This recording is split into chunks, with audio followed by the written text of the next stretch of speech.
Hi guys, எல்லாருக்கும் வணக்கம். இன்றைக்கி நம்ம ஒரு இன்ட்ரெஸ்டிங்கான ஸ்டோரி பற்றி தாங்க பார்க்க போகிறோம். வாங்க வீடியோக்குள்ளே போகலாம். அதுக்கப்புறம் நம்மளோட வீடியோ நிறைய பேர் பார்க்குறீங்க, சப்ஸ்கிரைப் பண்ணாமல் பார்க்குறீங்க. மறக்காமல் சப்ஸ்கிரைப் பண்ணிவிட்டு அந்த பெல் ஐக்கானையும் ப்ரெஸ் பண்ணிட்டு பாருங்கள். இன்றைக்கான சம்பவம் என்ன அப்படின்னு பார்த்தீங்கன்னா, நாமக்கல் மாவட்டத்துக்கு பக்கத்தில் இருக்கிற ஒரு கிராமத்தில் வெளியூர்லேருந்து திருவிழாவுக்காக ஒரு குடும்பம் வராங்கங்க. அங்கே அவங்களுக்கு நடக்கிற அமானுஷமான விஷயத்தை பற்றி தாங்க பார்க்க போகிறோம். நான் முன்னாடியே சொன்ன மாதிரி இந்த நாமக்கலுக்கு பக்கத்தில் இருக்கிற கிராமத்தில் திருவிழா நடக்குதுங்க. அந்த திருவிழாவுக்கு பாபு அப்படிங்கிறவர் வெளியூரில் வேலை பார்த்துட்டு இருக்காங்க. அந்த திருவிழாவுக்காக அவங்க ஃபேமிலியோட நாமக்கல்ல இருக்க அந்த கிராமத்துக்கு வராங்க.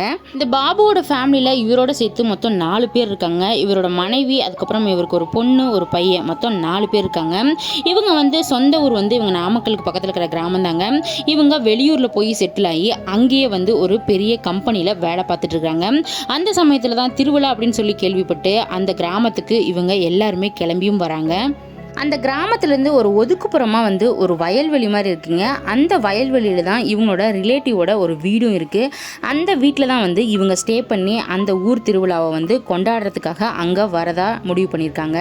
இவங்க எல்லாருமே அந்த கிராமத்துக்கு சேர்ந்துட்டாங்க. அந்த வந்த களைப்பில் எல்லாருமே குளிச்சுட்டு சாப்பிட்டுட்டு எல்லோரும் ரெஸ்ட் எடுத்துகிட்டு அதுக்கப்புறம் கோவிலுக்கு போகலாம் அப்படின்னு சொல்லி முடிவு பண்ணுறாங்க. அதே மாதிரி அங்கே எல்லாமே அவங்களுக்கான சாப்பாடுலேருந்து எல்லாமே அவங்க ரிலேட்டிவ் ரெடியும் பண்ணி வச்சுட்ருக்காங்க. இவங்களும் குளிச்சுட்டு எல்லாம் சாப்பிட்டுட்டு அதுக்கப்புறம் ரெடியாகி கோயிலுக்கு போகிறாங்க. பொதுவாகவே கிராமத்து பக்கத்தில் பண்டிகை அப்படின்னா ஒரு 3 நாளைக்கு நல்ல ஜகஜோதியாக பயங்கரமான கொண்டாட்டமாக தாங்க இருக்கும். அந்த மாதிரி தான் ஃபஸ்ட் நாள்லேருந்து 3 நாள் வரைக்குமே அங்கே பயங்கரமான ஒரு கொண்டாட்டம் தான் நடந்துட்டு இருக்குது. இந்த சமயத்தில் இந்த பாபுவோட ஃபேமிலியும் அதில் பயங்கரமாக என்ஜாய் பண்ணிட்டு இருக்காங்க. இதுக்கப்புறம் தான் இவங்க வாழ்க்கையவே புரட்டி போடுற அளவுக்கு ஒரு சில அமானுஷமான விஷயங்கள்லாம் நடக்குது. அதில் என்ன அப்படின்னு பார்த்தீங்கன்னா, இவங்களோட வீட்டிலேருந்து இவங்க கோயிலுக்கு போகணும் அப்படின்னா அதுக்கும் இடையில ஒரு சுடுகாடு இருக்குங்க. அந்த சுடுகாட்டு வழியை தாண்டி தான் இவங்க கோயிலுக்கு போக வேண்டிய சூழ்நிலை இருக்கு. இந்த மாதிரி தொடர்ந்து ஒரு 2 நாள் அந்த கோவிலுக்கு அந்த சுடுகாட்டு வழியாக தாங்க போயிட்டு வந்துட்டு இருக்காங்க. அந்த சமயத்தில் எந்த பிரச்சனையும் இல்லாமல் நல்லபடியாக தாங்க போயிட்டு ரிட்டர்ன் திரும்பி வீட்டுக்கும் வந்திருக்காங்க. 3வது நாள் இந்த கோவிலோட பண்டிகை நிறைவடைகிற ஸ்டேஜ் அப்படிங்கிறதுனால அந்த சமயத்தில் கிராமத்து பகுதியிலலாம் இந்த கூத்து மாதிரி நடத்துவாங்க. சரி, இவங்களும் வெளியூர்லேருந்து வந்ததுனால இதெல்லாம் பார்த்து ரொம்ப நாள் ஆகுது அப்படின்னு சொல்லிட்டு அந்த கூத்து பார்க்கலாம் அப்படின்னு சொல்லிட்டு நேரமாகவே போயிடுறாங்க. ஒரு 8 மணி அந்த மாதிரி நைட் 8 மணிக்கெலாம் கூத்து பார்க்க போயிடுறாங்க. அந்த சமயத்தில் திடீர்னு ஒரு 12 மணிக்கெல்லாம் இவங்களுக்கு தூக்கம் வந்துடுது. சரி, நம்ம வீட்டுக்கு போகலாம் அப்படின்னு சொல்லிட்டு அந்த 12 மணி சமயத்தில் இவங்க அந்த சுடுகாட்டு வழியாக வராங்க. வந்துக்கிட்டே இருக்கும்போது இந்த பாபு இருக்கார் பார்த்தீங்களா, அவருக்கு பாத்ரூம் போகணும் அப்படின்னு சொல்லிட்டு ஒரு பக்கமாக நான் போயிட்டு வரேன், நீங்கள் மெதுவாக நடந்து போய்கிட்டே இருங்க அப்படின்னு சொல்லிட்டு இவர் ஒரு பக்கம் பாத்ரூம்காக போகிறாருங்க. அப்படி அவர் பாத்ரூம் போய்கிட்டு இருக்கிற சமயத்தில் திடீர்னு ஏதோ ஒரு உருவம் பக்கத்துலேயே நிற்கிற மாதிரி அவருக்கு ஒரு ஃபீல் ஆகுது. அவர் டக்குன்னு திரும்பி பார்க்குறாருங்க. அந்த இடத்துல எந்த ஒரு உருவமும் இல்லை, அவரோட உடம்புல இருக்கிற அந்த நிழல் மட்டும்தான் தெரியுது. அப்புறம் அவரே மனசை தேத்திக்கிட்டாரு. என்ன அப்படின்னா, நம்மளோட நிழலில் தான் நம்ம பார்த்து இப்படி பயப்பட்டுருக்கோம் அப்படின்னு சொல்லி யோசிச்சுட்டு சரின்னு அங்கேருந்து மறுபடியும் அவர் கிளம்பவும் ஆரம்பிச்சிட்டாரு. கிளம்பி அவரோட ஃபேமிலிக்கு பக்கமாக நடந்து வந்துட்டாருங்க. அந்த சமயத்தில் அவருக்கு மட்டும் அவர் பின்னாடி யாரோ நடந்து வந்துக்கிட்டே இருக்கிற மாதிரி ரொம்ப நேரமாக தோணிக்கிட்டே இருக்குதுங்க. அந்த சமயத்தில் என்னடா இந்த மாதிரி தோணிக்கிட்டே இருக்குது அப்படின்னு சொல்லி யோசிக்கிறாரு. சரி, நம்மளோட நிழல், நம்ம செப்பல் போட்டிருக்கோம், நம்மளோட நிழலும் நம்ம பின்தொடர்ந்தே வரதுனால நம்மளுக்கு அந்த மாதிரி தோணுதோ என்னமோ தெரியல அப்படின்னு சொல்லிட்டு அவர் திரும்பி பார்க்காம நடந்து போய்கிட்டே இருக்காருங்க. அந்த சமயத்தில் தான் திடீர்னு ஒரு சத்தம் கேட்குது. அது என்ன அப்படின்னு பார்த்தீங்கன்னா, இங்கே கொஞ்சம் திரும்பி பாருங்க என்ன அப்படின்னு சொல்லி யாரோ அவரை கூப்பிடுற மாதிரி ஒரு சத்தம் கேட்குது. அந்த சத்தம் அந்த பாபுங்கிறவங்களுக்கு மட்டும்தாங்க கேட்குது. அவர் யாரடா இந்த நேரத்தில் நம்மளை கூப்பிட்றாங்களே அப்படின்னு சொல்லிட்டு மெதுவாக திரும்பி பார்க்குறாரு. திரும்பி பார்த்த அவருக்கு தூக்கி வாரி போட்டுருச்சுங்க. என்ன அப்படின்னு பார்த்தீங்கன்னா, அந்த சுடுகாட்டுக்கு பக்கத்தில் ஒரு கருப்பாக ஒரு உருவம் பயங்கரமாக அகோரமாக ஒசரமாக நின்றுக்கிட்டு அவரை ஒரே ஒரு நிமிஷம் திரும்பி பாருங்க அப்படின்னு சொல்லி கேட்டுக்கிட்டே இருக்கிற மாதிரி ஒரு உருவம் தெரியுது. அதை பார்த்த உடனே அதிர்ச்சியான இவர் அவரோட ஃபேமிலி கிட்ட இதையெல்லாம் சொன்னால் அவங்க பயந்துருவாங்க அப்படின்னு சொல்லிட்டு அவங்கள அந்த இடத்துல இருந்து வேக வேகமாக கூட்டிட்டு அந்த வயல்வெளியில் இருக்கிற அவங்களோட வீட்டுக்கும் வந்துடுறாரு. வந்த உடனே அவங்கள எல்லாருமே அவங்க வீட்டுக்குள்ளே போய் படுக்க சொல்லிட்டு இவரும் வீட்டுக்குள்ளே போய் கதவை எல்லாம் லாக் பண்ணிட்டு படுத்துட்டாருங்க. அதுக்கப்புறம் அவருக்கு சரியாக தூக்கமே வரலைங்க. அங்கே நடந்த எல்லா விஷயமும் அவரோட மைண்டில் திரும்ப திரும்ப ஓடிக்கிட்டே இருக்கு. அது என்னவா இருக்கும், எதுக்கு நம்மளை இப்படிலாம் கூப்பிட்டுச்சு அப்படின்னு சொல்லி பல குழப்பம் அவரோட மைண்டில் போய்கிட்டே இருக்கு. அந்த சமயத்தில் அவரோட ஃபேமிலியில் இருக்கிற எல்லாருமே நல்லா தூங்கிட்டு இருக்கிறாங்க. அப்போ மணியும் ஒரு 2 மணி அந்த மாதிரி ஆயிடுச்சுங்க. அந்த சமயத்தில் திடீர்னு யாரோ கதவை படப்படன்னு தட்டுற மாதிரி ஒரு சத்தம் கேட்குது. அந்த சமயத்தில் தான் இந்த பாபு மட்டும்தாங்க முடிச்சுட்டு இருக்கிறாரு. அவருக்கு பக்குன்னு ஆயிடுது. அதுக்கப்புறம் மெதுவாக யாராவது இந்த நேரத்தில் கதவை தட்டுறாங்களே, ஒன்றுமே புரியல அப்படின்னு சொல்லி யோசிச்சுக்கிட்டே மெதுவாக கதவையும் திறக்கிறாரு. அப்படி அவர் கதவை நீக்கிற உடனே அவருக்கு பயங்கரமான அதிர்ச்சி. என்ன அப்படின்னு பார்த்தீங்கன்னா அங்கே யாருமே இல்லைங்க. எப்படிடா யாருமே இல்லை, யார் கதவை இந்த அளவுக்கு வேகமாக தட்டியிருப்பாங்க, ஆனால் இப்போ பார்த்தா யாருமே இந்த இடத்துல இல்லையே அப்படின்னு சொல்லி மறுபடியும் இன்னும் குழப்பம் அவருக்கு அதிகமாகிக்கிட்டே போகுது. அதுக்கப்புறம் அவர் மறுபடியும் போய் சரி தூங்கலாம் அப்படின்னு சொல்லி படுத்துக்கிறாருங்க. இந்த சமயத்தில் ஒரு 3 மணி அந்த மாதிரி ஆனதுனால அவருக்கு எப்படி தூங்கணும் அப்படின்னு சொல்லி தெரியாமலே அவரு தூங்கவும் ஆரம்பிச்சிட்டாரு. தூங்கினதுக்கு அப்புறம் தான் அவருக்கு இன்னொரு அதிபயங்கரமான விஷயம் நடக்குது. அது என்ன அப்படின்னு பார்த்தீங்கன்னா, அவர் நல்லா தூங்கிட்டு இருக்கிறாரு. அந்த சமயத்தில் அவரோட உடம்புக்கு மேலே ஒரு கருப்பு உருவம் ஏறி உக்காந்து பயங்கரமாக சிரிச்சுக்கிட்டே அவரை போட்டு பயங்கரமாக அழுத்துறாங்க. அந்த அழுத்துறதுல அவர் மூச்சு திணறாரு. அவரோட கண்ணு முழிக்கவும் முடியல, மேலே எந்திரிக்கவும் முடியல. அந்த சமயத்தில் தான் கத்தலாம் அப்படின்னு சொல்லி ரொம்ப ட்ரை பண்ணுறாருங்க. கத்துறாரு. ஆனால் அவர் கத்துற சத்தம் அவங்க வீட்டில் இருக்கிற யாருக்குமே கேட்கலைங்க. அப்போது அந்த கட்டிலுக்கு பக்கமாக இருந்த ஒரு கண்ணாடி பாட்டில் இவரோட கைப்பட்டு கீழே விழுந்து டமார்னு உடையுதுங்க.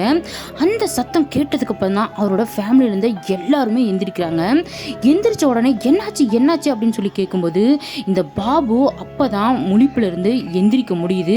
அந்த சமயத்தில் என்னாச்சு அப்படின்னு சொல்லி அவரோட மனைவியும் கேட்குறாங்க. அப்போ தான் நடந்த எல்லா விஷயத்தையுமே ஒன்று விடாமல் சொல்கிறாரு. இந்த மாதிரி வரும்போது ஒரு நிழல் மாதிரி என்னை ஃபாலோ பண்ணிச்சு.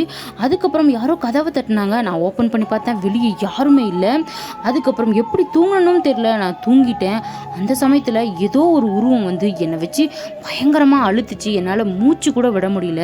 நான் எவ்வளவோ கத்தணும் அப்படின்னு சொல்லி முயற்சி பண்ணுறேன், ஆனால் கத்தவும் முடியல அப்படின்னு சொல்லி எல்லா விஷயத்தையுமே அவர் சொல்கிறாரு. இதையெல்லாம் சொல்லி முடிச்சதுக்கப்புறம் அவரோட மனைவிக்குமே ஒன்றுமே புரியலைங்க. என்னடா இது இப்படியெல்லாம் நடக்குது அப்படின்னு சொல்லி யோசிச்சுட்டு அடுத்த நாள் காலையில் விடியட்டும், இதுக்கு ஏதாவது ஒரு வழி கிடைக்குமான்னு சொல்லி நம்ம கேட்டு பார்க்கலாம் அப்படின்னு சொல்லிட்டு அன்னைக்கு அந்த நைட் அவங்க தூங்கிடுறாங்க. தூங்கி அடுத்த நாள் காலையில் எந்திரிக்கிறாங்க. ரொம்ப நேரம் ஆயுமே இந்த பாபு எந்திரிக்கவே இல்லைங்க. அப்போ தான் இந்த பாபுவோட மனைவிக்கு ஒரே சந்தேகமாக போயிடுச்சு. என்னடா இவ்வளோ நேரம் ஆச்சு, இவர் எந்திரிக்காமலே இருக்கிறாரு அப்படின்னு சொல்லி போய் அவங்கள தட்டி தட்டி எழுப்புறாருங்க. ஆனால் அவரால் எந்திரிக்கவே முடியல. ஏன் அப்படின்னு பார்த்தீங்கன்னா அவரோட கை கால் வராமல் போயிடுச்சுங்க. அவரால் எந்திரிச்சு உட்காரவும் முடியல, அவரால் நடக்கவும் முடியல. அதையெல்லாம் பார்த்த உடனே இந்த பாபுவோட மனைவிக்கு பயங்கரமான அதிர்ச்சிங்க. ஐயோ என்னோட ஹஸ்பண்ட்க்கு இப்படி ஆயிடுச்சு அப்படின்னு சொல்லி கத்தி கதறி அழுகுறாங்க. என்னடா திடீர்னு இந்த மாதிரிலாம் ஆயிடுச்சு அப்படின்னு சொல்லிட்டு அந்த சமயத்தில் அந்த ஊரில் அந்த பண்டிகை நடந்துட்டு இருக்கு அப்படின்னு சொல்லி சொன்னோம் பார்த்தீங்களா, அந்த கோவில் இருக்கிற பூசாரி கிட்ட போய் நடந்த எல்லா விஷயத்தையுமே சொல்கிறாங்க. இதையெல்லாம் கேட்ட உடனே இந்த பூசாரி என்ன சொல்கிறாரு அப்படின்னு பார்த்தீங்கன்னா, எப்படியாவது அவரை கோவிலுக்கு கூட்டிகிட்டு வந்துடுங்க, அதுக்கப்புறம் என்ன நடந்துச்சு ஏது நடந்துச்சு அப்படிங்கிறத நம்ம பார்த்துக்கலாம் அப்படின்னு சொல்லி சொல்கிறாரு. சரி அப்படின்னு சொல்லிட்டு இந்த பாபுவோட மனைவியும் அந்த வயல்வெளிக்கு போய் அவரை ஒரு வண்டி வச்சு அந்த கோவிலுக்கு கூட்டிகிட்டு வந்துடுறாங்க. கோவிலுக்கு வந்த உடனே இந்த பாபு இருக்கார் பார்த்தீங்களா, அவரோட நடவடிக்கைகளை எல்லாமே மாறுதுங்க. அவர் பார்க்குற விதம், அவர் பண்ணுற செயல்கள் இது எல்லாமே ஒரு மாதிரி வித்தியாசமாக தெரியுது. இதையெல்லாம் பார்த்து அவங்களோட மனைவிக்கு என்னடா தன்னோட கணவர் இப்படிலாம் பண்ணுறாரு அப்படின்னு சொல்லி பயங்கர குழப்பத்தில் இருக்கிறாங்க. அந்த சமயத்தில் இந்த பூசாரி இருக்கார் பார்த்தீங்களா, அவர் பாபுவை அந்த கோவிலுக்கு சென்டராக உட்கார வச்சுட்டு சாமிக்கு பூஜை பண்ண ஆரம்பிக்கிறாருங்க.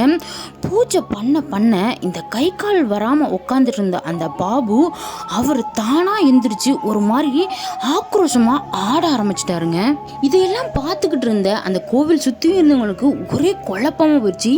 என்னடா வண்டி வச்சு இந்த ஆளை வந்து கூட்டிகிட்டு வந்தோம், கை கால் நடக்க முடியாத அளவுக்கு இருந்தான், இப்போ என்னன்னா திடீர்னு எந்திரிச்சு ஆடுறானே அப்படின்னு சொல்லி பயங்கரமான குழப்பத்தில் இருக்கிறாங்க.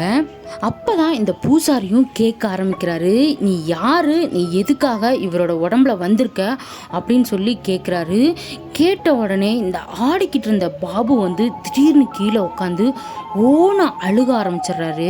அழுதுகிட்டே ஒரு விஷயத்த சொல்றாரு. அது என்ன அப்படின்னு பார்த்தீங்கன்னா, அவரோட உடம்புக்குள்ள இருக்கிறது ஒரு பெண்ணோட ஆன்மா தாங்க. அந்த பெண் வந்து இந்த பாபுவுக்கு தெரிஞ்ச ஒரு பெண் தாங்க. அதுவும் அதே அந்த நாமக்கலுக்கு பக்கத்தில் இருக்கிற கிராமம்னு சொன்ன பார்த்தீங்களா, அந்த கிராமத்தை சேர்ந்த ஒரு பெண் தான் அப்படின்னு சொல்லி இவங்களுக்கு தெரிய வருது. இந்த பொண்ணோட ஃபேமிலியும் இந்த பாபுவோட ஃபேமிலியும் ரொம்ப க்ளோஸ் ஃப்ரெண்ட்ஸான ஃபேமிலி தாங்க. இவங்க ஒரு 2-3 வருஷத்துக்கு முன்னாடி தான் இந்த பொண்ணு வந்து இறந்து போயிருக்காங்க. அதுக்கு முன்னாடி இந்த பாபுவோட ஃபேமிலியோட சேர்ந்து தான் ஒரு சில பிஸ்னஸ்ஸை அதெல்லாம் பண்ணிட்டு வந்திருக்காங்க. ஒரு நல்லது கெட்டது எப்படின்னா 2 ஃபேமிலியுமே சேர்ந்து தாங்க செஞ்சுட்டு வந்திருக்காங்க. அந்த சமயத்தில் ஒரு தொழில் பண்ணிட்டு இருக்கும்போது இந்த பாபுவால் அந்த தொழிலில் வந்து நட்டம் ஆயிடுங்க. நட்டம் ஆனதுக்கு அப்புறம் நிறைய கடன் வாங்கியிருக்கிறதுனால நிறைய கடன்காரங்கள் வந்து இவங்களோட வீட்டில் வந்து கடன் கேட்க ஆரம்பிச்சிருக்காங்க. இவ்வளோ காசு வாங்கியிருக்கீங்க, திருப்பி கொடுக்க தெரியாது அப்படின்னு சொல்லி பயங்கரமான சண்டை போட்டிருக்காங்க. இதையெல்லாம் வந்து பாபு பெருசாக எடுத்துக்காம அந்த ஊர்லேருந்து காலி பண்ணி அவர் வெளியூருக்கு போய் தலைமறைவாயிறாருங்க. இந்த பொண்ணு இறந்தாங்க அப்படின்னு சொல்லி சொன்னோம் பார்த்தீங்களா, அந்த பொண்ணோட ஃபேமிலி தான் இந்த கிராமத்திலேயே இருந்திருக்காங்க. எல்லாருமே இந்த பாபு போனதுக்கு அப்புறம் வந்து இந்த பெண்ணோட ஃபேமிலி கிட்ட தான் எல்லாருமே திருப்பியும் வந்து கேட்கவும் ஆரம்பிச்சிருக்கிறாங்க. அவங்க கிட்ட பெருசாக அந்த அளவுக்கு அமௌண்ட் இல்லாத ஒரு காரணத்தினால என்ன பண்ணுறது அப்படின்னு சொல்லி புரியாமல் அப்படியே தவிச்சு போயிருக்காங்க. அந்த சமயத்தில் பாபுவை எப்படியாவது நம்ம ரீச் பண்ணிடணும் அப்படின்னு சொல்லி ரொம்ப ட்ரை பண்ணுறாங்க. ஆனால் அவரை கண்டுபிடிக்கவே முடியலைங்க. அந்த சமயத்தில் இந்த பொண்ணோட ஃபேமிலியில் ஒன்றுமே புரியாமல் அப்படியே தவிச்சு போய் நிற்கிறாங்க. கடன்காரங்கள்லாம் டெய்லியும் வந்து அவங்க வீட்டு வாசலில் நின்று சண்டை போடுறதெல்லாம் பார்த்து ரொம்ப அவமானத்தில் கூனி குறுகி போயிருக்கிறாங்க. வெளியே கூட தலை காட்ட முடியாமல் ஒரே அசிங்கமாக வீட்டுக்குள்ளேயே இருக்கிறாங்க. அப்போ தான் இவங்க ஃபேமிலியில் இருக்கிற எல்லாருமே சேர்ந்து ஒரு முடிவு எடுக்கிறாங்க. அவங்க நம்ம இதுக்கு மேலே நம்ம உயிரோடு இருந்தோம்னா நம்மளால் வாழவே முடியாது, அதனால் நம்ம செத்து போகிறது தான் ஒரே வழி அப்படின்னு சொல்லி எல்லாருமே முடிவெடுத்து என்ன பண்ணுறாங்க அப்படின்னு பார்த்திங்கன்னா, எல்லாருமே விஷம் குடித்து இறந்து போயிடுறாங்க.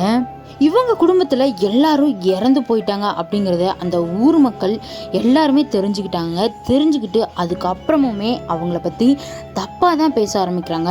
இவங்க வந்து கடன் வாங்கிட்டு கடனை திருப்பி கொடுக்க முடியாமல் எல்லாம் இறந்து போயிட்டாங்க அப்படின்னு சொல்லி இவங்களை பற்றி தப்பாக தான் ஊருக்குள்ளே பேசிக்கிறாங்க. இந்த மாதிரி என்னோட குடும்பத்தையே இவன் நாசம் பண்ணிட்டு இவன் மட்டும் இவன் குடும்பத்தோட சந்தோஷமாக இருக்கிறான், எப்படி நான் இவனை மட்டும் வாழ விடுவேன் அப்படின்னு சொல்லி அந்த பொண்ணோட ஆன்மா வந்து பயங்கர ஆக்ரோஷமாக பேசுதுங்க. அப்போது அந்த கோவிலை சுற்றியும் அந்த ஊர் மக்கள் எல்லாமே நின்று பார்த்துக்கிட்டு இருக்கிறாங்க. அந்த சமயத்தில் தான் அவங்களுக்கும் அந்த உண்மை தெரிய வருது. என்ன அப்படின்னு பார்த்தீங்கன்னா, இந்த பாபு தான் கடன் வாங்கிட்டு ஏமாற்றிட்டு போயிருக்காரு. அந்த ஃபேமிலி வந்து கடன் வாங்கலை, ஆனால் ஒரு நல்லவங்களை வந்து இப்படி எல்லாமே பேசி கொன்னுட்டுமே அப்படின்னு சொல்லி அந்த ஊர் மக்களும் பேசிக்க ஆரம்பிக்கிறாங்க. அதுக்கப்புறம் அந்த ஆன்மா வந்து என்ன ஆனாலும் இவனோட ஃபேமிலியை வந்து நான் பழி வாங்காமல் இவனோட உடம்புல இருந்து நான் போகவே மாட்டேன், இவங்களை அழிச்சிட்டு தான் நான் போவேன் அப்படின்னு சொல்லி ஒரே பிடிவாதமாக இருக்காங்க. அந்த சமயத்தில் இந்த பாபுவோட மனைவி இருக்காங்க பார்த்தீங்களா, அவங்க அழுதுகிட்டே மண்டிட்டு அவங்கக்கிட்ட மடிப்பிச்ச மாதிரி கேட்குறாங்க. எல்லாம் பண்ணது எல்லாமே தப்பு தான், எங்களால் உங்களோட குடும்பமே அழிஞ்சது உண்மையாக தான் போயிடுச்சு.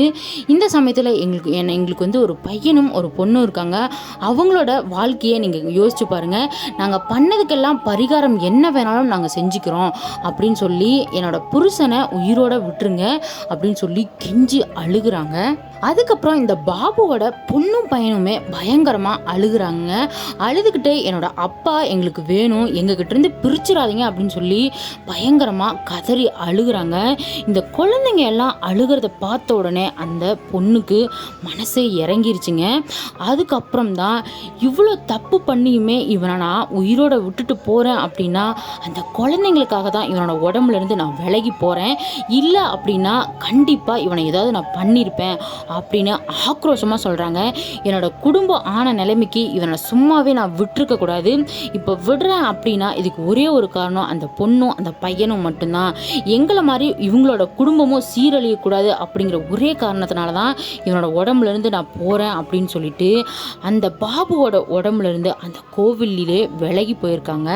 இன்னொரு விஷயம் என்ன அப்படின்னு பார்த்தீங்கன்னா, அந்த உண்மையை அந்த ஊர் மக்களுக்கு தெரிய வைக்கணும் அப்படிங்கிற ஒரே காரணத்தினால தான் இந்த பெண்ணோட ஆன்மா இந்த பாபுவோட உடம்புக்குள்ளேயும் வந்திருக்காங்க.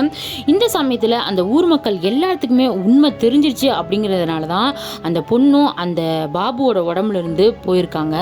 அதுக்கப்புறம் பாபுவும் நார்மல் ஆயிடுறாருங்க. நார்மல் ஆனதுக்கப்புறம் அங்கே சுற்றி இருந்த எல்லா மக்களுமே உன்னால் ஒரு குடும்பமே அழிஞ்சிருச்சு, ஏன்பா இப்படியெல்லாம் பண்ண அப்படின்னு சொல்லி எல்லாருமே பேச ஆரம்பிக்கிறாங்க. இதையெல்லாம் கேட்க அவருக்கு ஒன்றுமே புரியலை.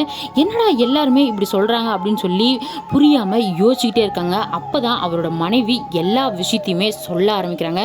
சொன்னதுக்கு அப்புறம் தான் அவர் நடந்த விஷயத்தை எல்லாமே புரிஞ்சுக்கிறாரு. அதுக்கப்புறம் உடனே அந்த கிராமத்துலேருந்து இவங்க அந்த வெளியூர் இருக்காங்க அப்படின்னு சொல்லி சொன்னா பார்த்தீங்களா, அந்த ஊருக்கு கிளம்பியும் போயிடுறாங்க. அதுக்கப்புறம் எக்காரணத்தை கொண்டும் அவங்க அந்த கிராமத்துக்கு வரவே இல்லை. ஏன் அப்படின்னு பார்த்தீங்கன்னா, அங்கே இருக்க அந்த அவமானம் தாங்க முடியாமல் மறுபடியும் எப்படிடா ஊரில் போய் தலை காட்டுறது அப்படின்னு சொல்லி புரியாமல் அவங்க அந்த கிராமத்துக்கு போகிறதையே விட்டுட்டாங்க. இதோட இந்த ஸ்டோரி முடிஞ்சிருச்சுங்க. இந்த மாதிரியான ஸ்டோரிஸ் உங்களுக்கு வேணும்னா நம்மளோட சேனலை சப்ஸ்கிரைப் பண்ணி வச்சுக்கோங்க, அப்படியே பெல் ஐக்கானையும் ப்ரெஸ் பண்ணி வச்சுக்கோங்க. இந்த வீடியோ உங்களுக்கு பிடிச்சிருந்துச்சுன்னா லைக் பண்ணுங்கள், ஷேர் பண்ணுங்கள், கமெண்ட் பண்ணுங்கள். உங்கள் லைஃப்லையும் இந்த மாதிரியான உண்மை சம்பவங்கள் நடந்துச்சு அப்படின்னா மேலே தெரிகிற இந்த நம்பருக்கு வாட்ஸ்அப்பில் வாய்ஸ் நோட்டாக அனுப்புங்க. நான் நம்மளோட சேனலை உங்களோட ஸ்டோரியை அப்லோட் பண்ணுறேன். மீண்டும் ஒரு திகில் நிறைந்த சம்பவத்துடன் நான் உங்களை சந்திக்கிறேன். நன்றி, வணக்கம்.